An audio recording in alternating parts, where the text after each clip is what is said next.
All right, everybody, welcome back to the Prepper Classroom. I am Bear of BearIndependent.com, and today we are talking about medical. This is an important 30,000 foot elevation overview of medical. First and foremost, let me say that I'm not a doctor. I don't even play one on the internet. But I do know a thing or two, and so I'm going to speak to what I know and only to what I know. We will be making no assumptions here.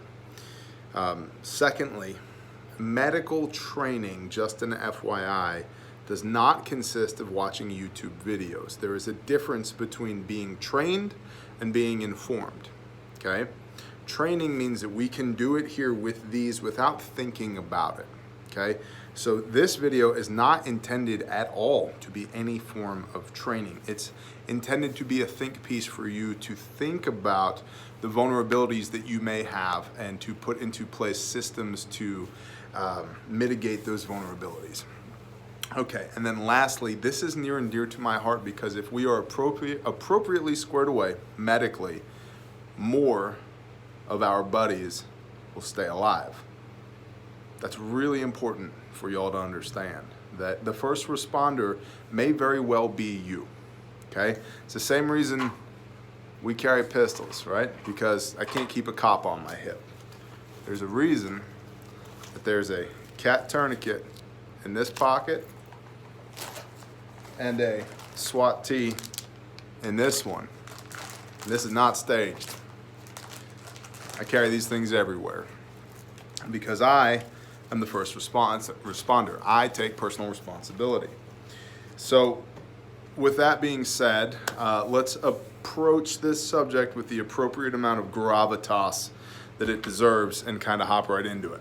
I have broken this into three different categories: immediate, intermediate, and long-term, okay? We're gonna kind of work our way through this just a line item at a time. So immediate means right now, bro, right now. Where some bad guy decides that today is gonna be the day that we are in a deadly force engagement and he starts shooting and we start shooting back and man, we got him, but I took around, we'll just say it was right here. Ow. We'll just say it was right here. What are we gonna do about that? Okay, well, I have a tourniquet. Not much I can do about this right here with the tourniquet, which, are you trained in the use of a tourniquet? But anyway, let's look at this. Blowout kits. Now I literally yesterday shot 2 videos for Patreon. What's in a blowout kit and what's in a trauma kit. So I'll be pretty quick here about what's in a blowout kit. What do I keep in a blowout kit? So we'll come down here. So blowout kit is going to be a tourniquet, chest, seals, pressure dressing,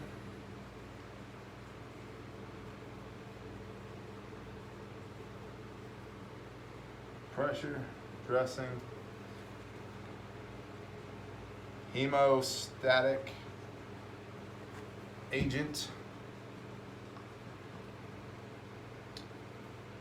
compressed gauze,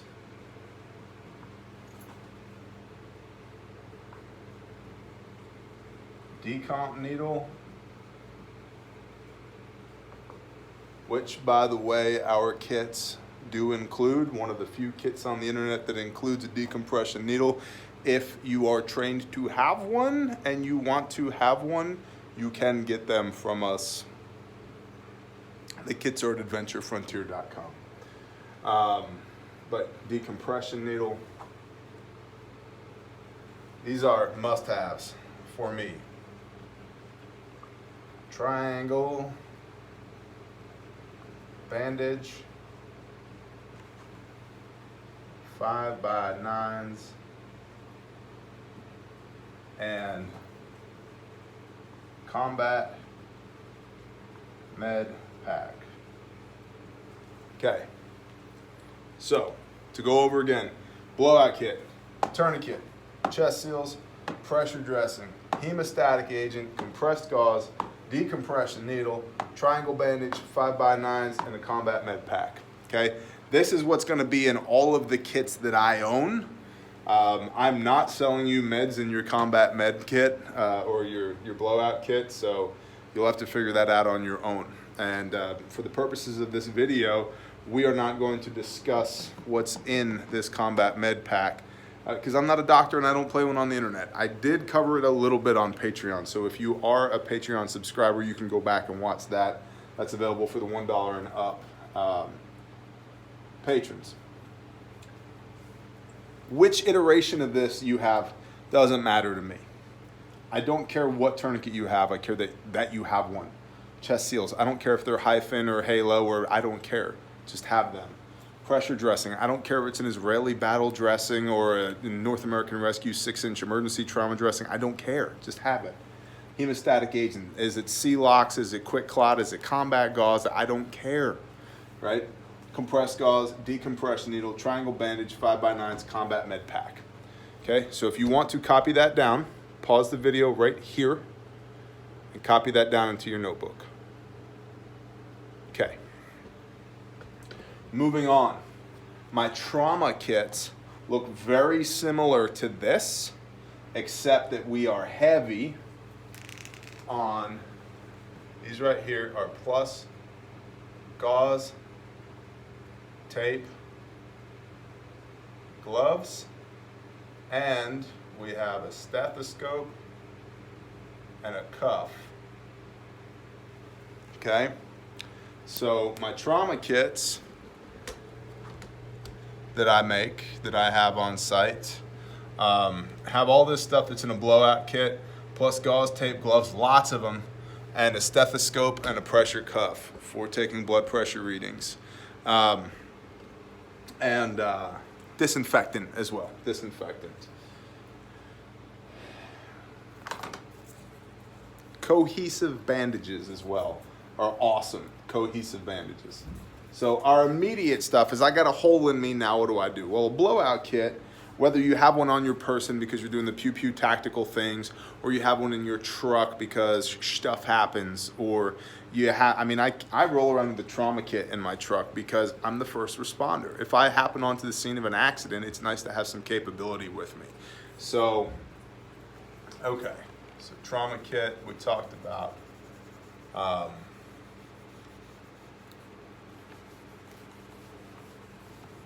Move it along, Bear. Roger that. So sorry. Move this here. Emergency meds. Let's say that you have somebody who's allergic to bees and they go into anaphylaxis. Their throat closes up and they can't breathe. Do they have an EpiPen?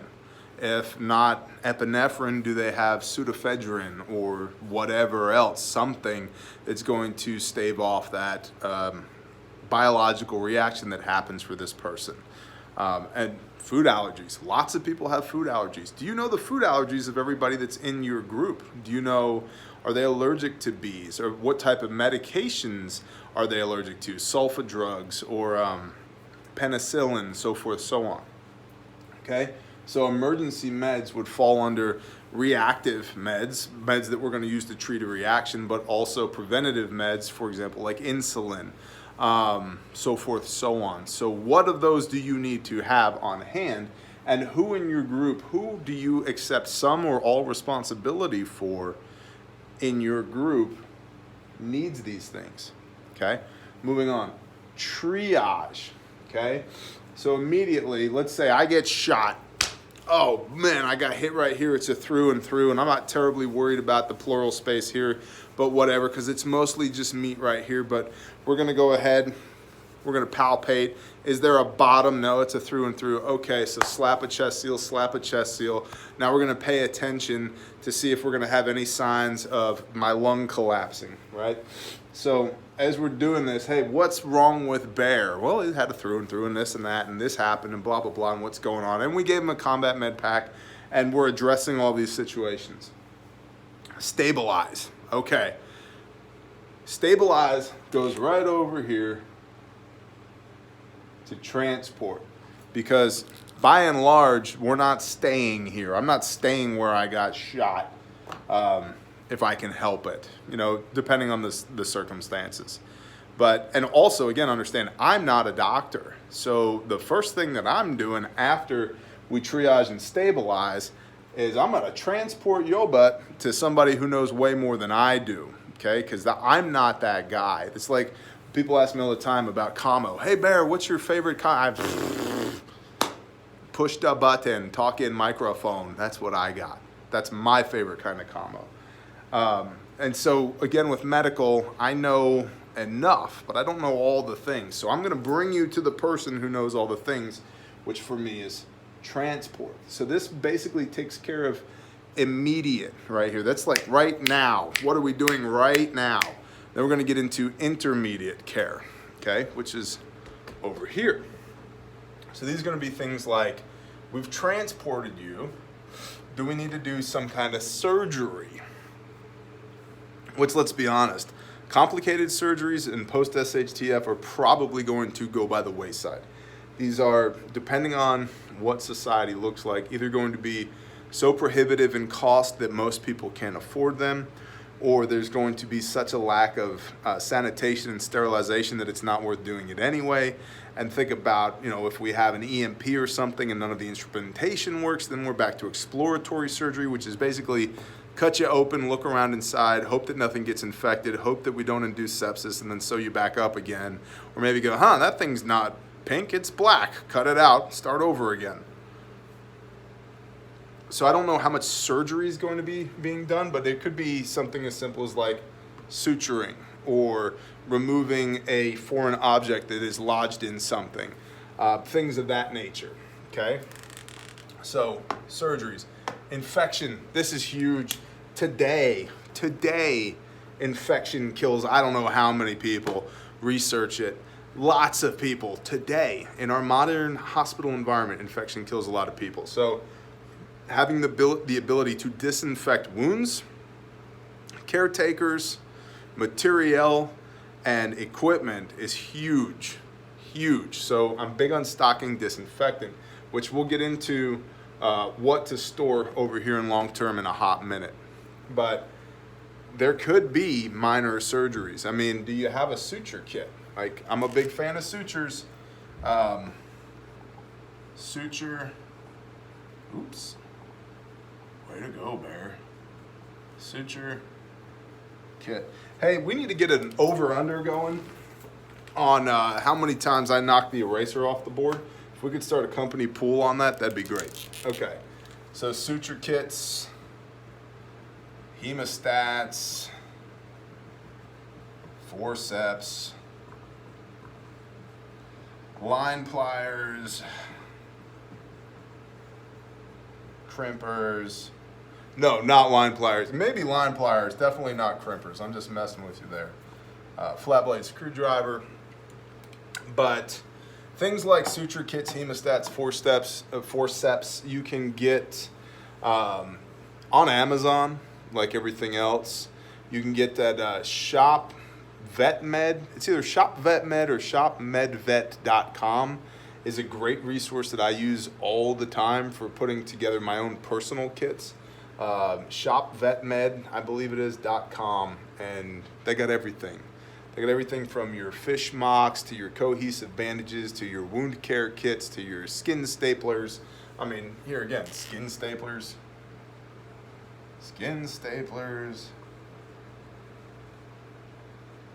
etc. Right?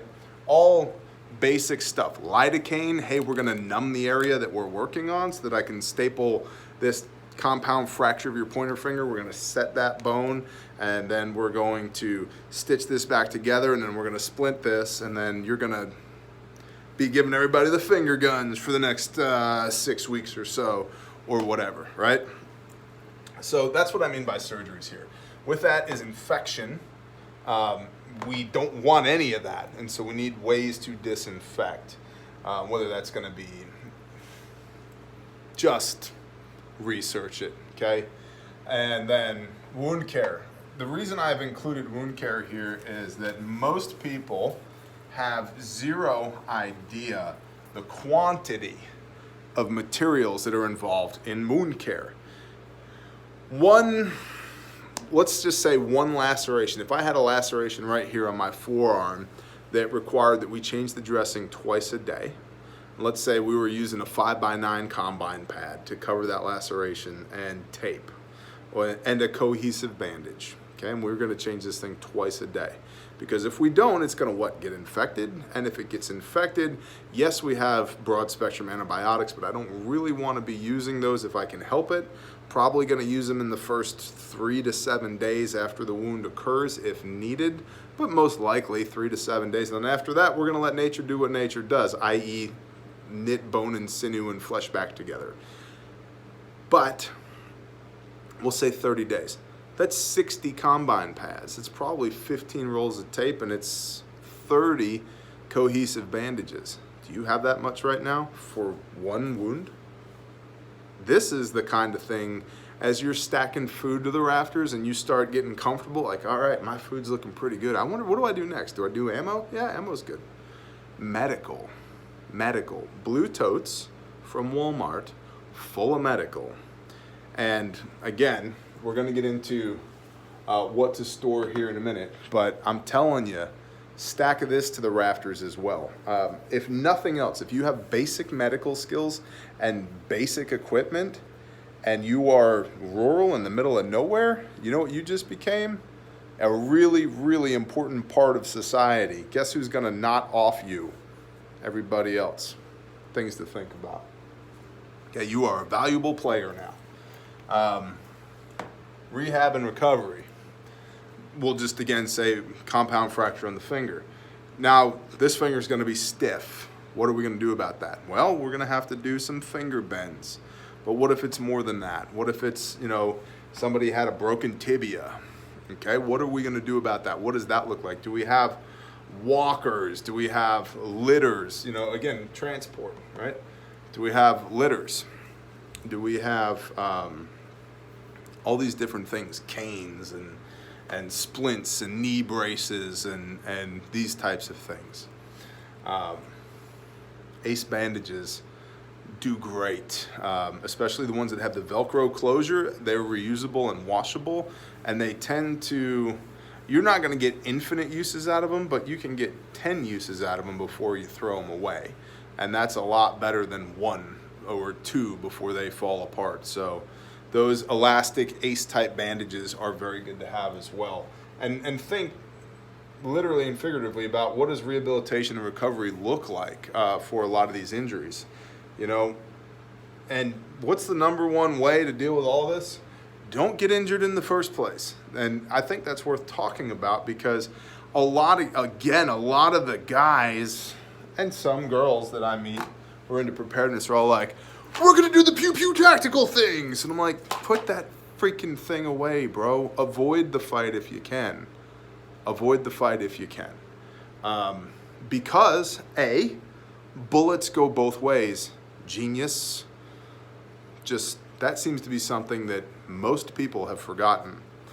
There's this hero fantasy of, I'm just going to throw my plate carrier on and grab my rifle and march off into the sunset, and I'm going to own this SHTF. Those bullets go both ways, bro.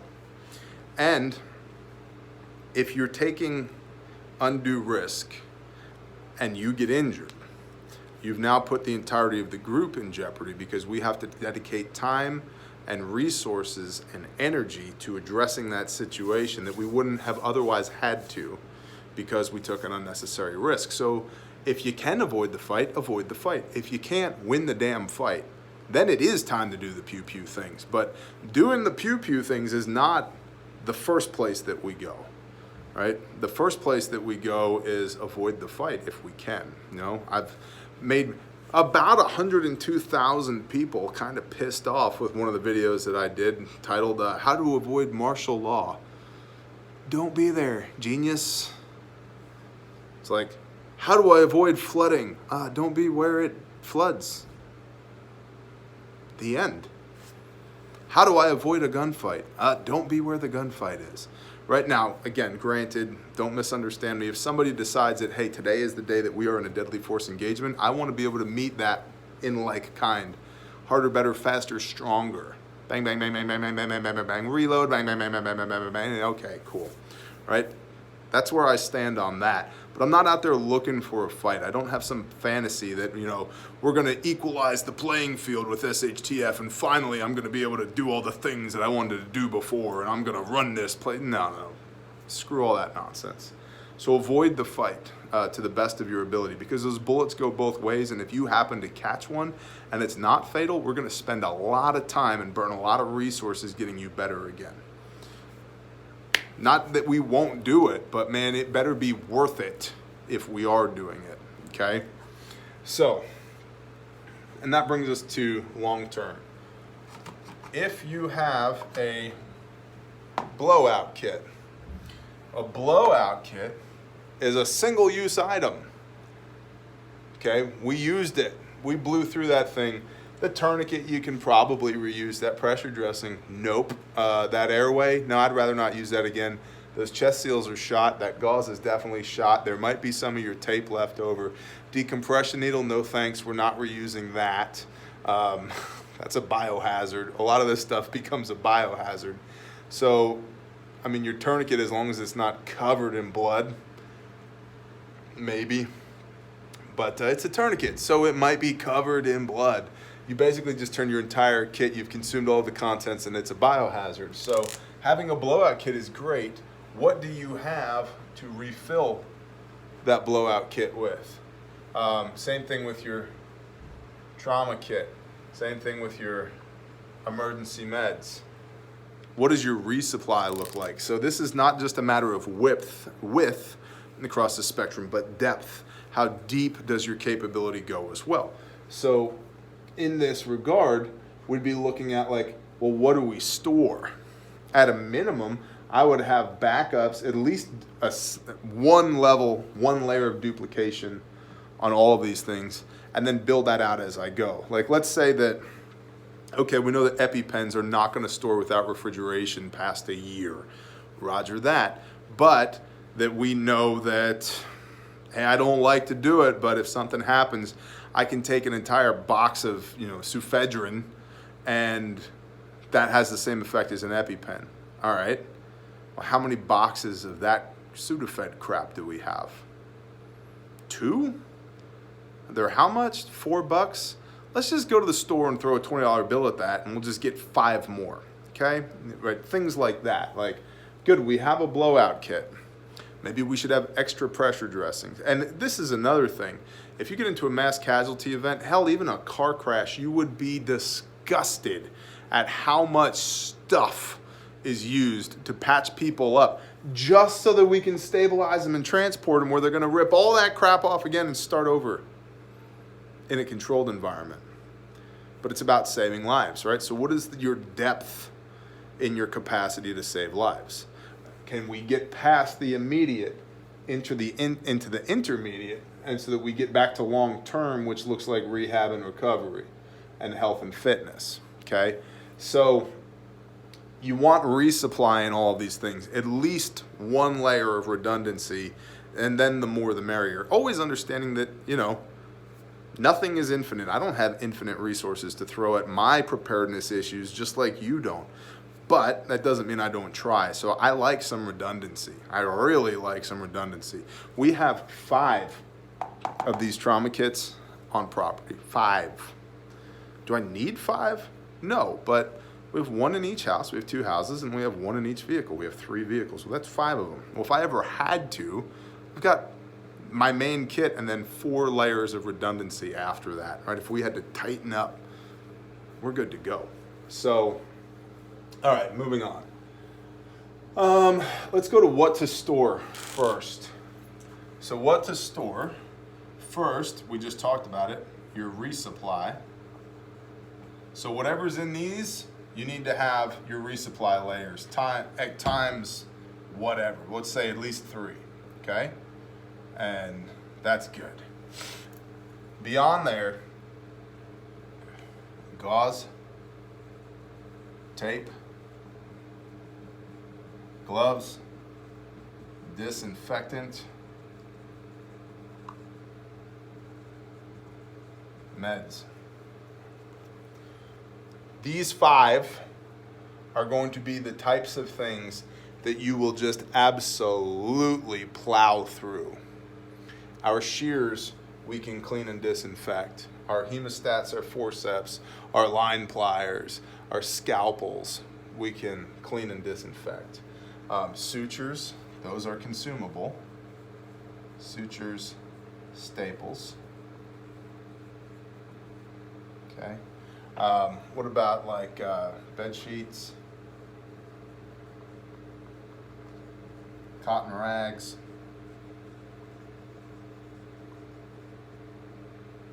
bleach, or pool shock, so forth, so on. I just remembered I gotta call my mom. Love you, Ma. What's this? Call Mom. There we go. See? Call Mom. All right.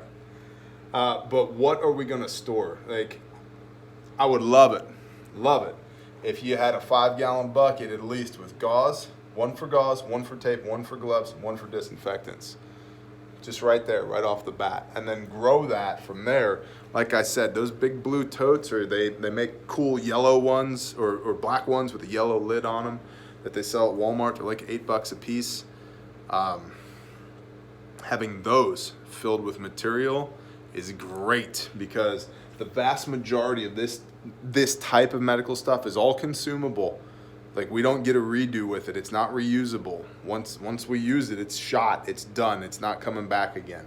So we're looking again at depth here. We want to be able to treat as many casualties as possible before we run out of stuff. And then the flip side of resupply is, now we're out, or we're approaching out. Where are we going to get more? Whoa there. Getting jumpy on me. Where are we going to get more?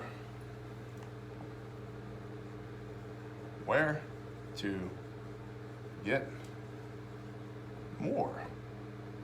Well, hopefully everybody in your group, because you're in a group, right, is stocking these types of things. And we never run out. But, you know, idealism increases with distance from the problem. That's one of my favorite sayings. I'll say it again. That was the marker. Don't put that on the over-under. Idealism increases with distance from the problem. So since this is not a right now problem, we can be pretty ideal on how we're going to get more. Well, I'll just send a raiding party to the local Walgreens.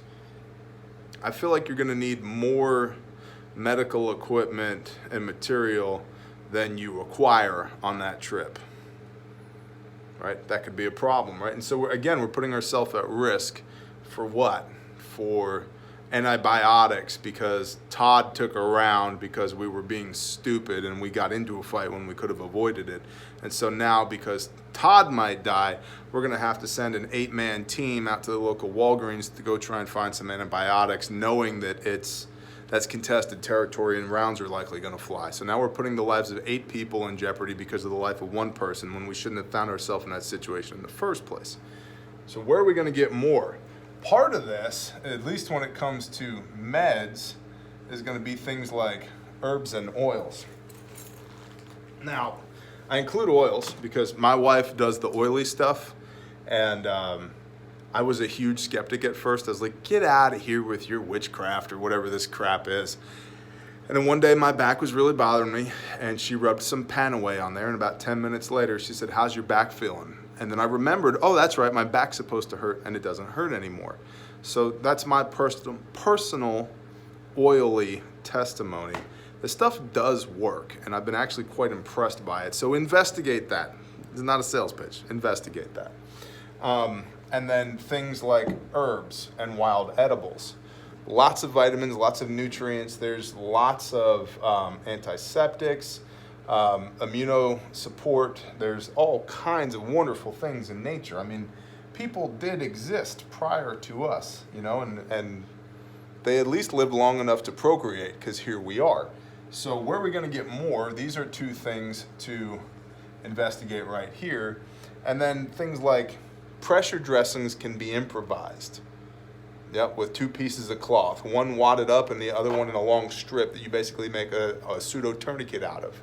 And so understanding the basics allows you to get really advanced. And when you're really advanced, all you need are the basics to affect the same positive changes on target. It's the old saying, you know, it's like our pastor says, he's like, a Navy SEAL with a 30-30 lever action is still going to wear your ass out regardless of how much your AR-15 cost, because he's got way more training than you do, right? And so because he has more training, he can do complex things with basic equipment. And so never underestimate training. Training matters. And so that kind of brings this whole thing back around full circle. Other than the fact that we did not, I'm just falling apart now. I got the corner of this thing over here.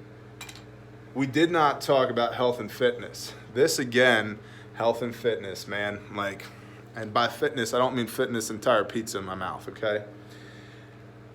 What I mean is, go do the hard things willingly now, okay? Take it upon yourself now to do the hard things so that you can get some cardio in, you can build some muscle mass, you can stay strong. Being strong matters. I have a shirt at Teespring. In fact, it might be down underneath this video. You can scroll through the t-shirts or just go to click one of those. It'll take you to our web store at Teespring. But Mark Ripito, who's a world-renowned strength training coach, has a saying, and he's had it for a long time, that strong people are harder to kill and are more useful in general. Strong people are harder to kill and are more useful in general. I mean, that's why I ruck. When I ruck, it's been summer lately. Frankly, I've been pretty bad at it lately. But when I ruck, that's why I ruck. That's why I go to the gym. That's why I like when all like the housewives are over there on the elliptical doing this, whatever the hell this is. That's 2, I think, maybe 3. Somebody's paying attention. I like being over here, clink, clink, clink, right? Because I walk out of there, man, and I feel like if this door doesn't open, I'll just rip it off the hinges because I feel good, right? And so when things get hard, man, we just need to be harder than the problem. That's it. And a big part of that is training, and not just the medical training, but training your body, training your mind, training your soul, and being harder than the problem is. And that's health and fitness, man. Take good care of yourself now, because you're not going to just magically rise to the occasion when the balloon goes up. Like, you're starting with what you got now. So you should be in the best possible shape you can be now, and that's going to help mitigate literally all of this. If you get this squared away and you don't take unnecessary risk, that mitigates this entire discussion. All of it. That's incredible, Bear. I know. So, that's medical in a nutshell. Again, this talk is not designed as medical advice. It is not training, and it is not an in-depth discussion on anything. This is a broad spectrum approach to some things that you should consider that you might not have already considered regarding preparedness, what to prep, how to prep, what to train, where to train, so forth, so on. So, I hope that you found some value in this. I hope that you got this stuff written down in your prepper notebook. Frankly, I hope that you never need to use any of the information that I give you, but I really, really implore you to put this into practice and to know it here with your hands. If you found value in this talk, please hit the subscribe button, ring the little bell. You can leave me a comment down below and let me know what you would like the next talk to be on. We have a few more to work our way through: commo, sanitation, mobility, comfort. And then we're going to start hitting other topics as we go forward from there. And give us a thumbs up, share this around, send it to all your friends and family and your team members and all that. And consider clicking the baby bear. That's Patreon over there. We do 24 individual pieces of content per month there. There's a whole nother party going on over there. So check it out. Thank you guys so much for being here. Thank you so much for supporting what we do. I am blessed that my life looks the way that it does, and it would not look the way that it does without y'all being here. So thank you very much. Shalom and blessings, y'all.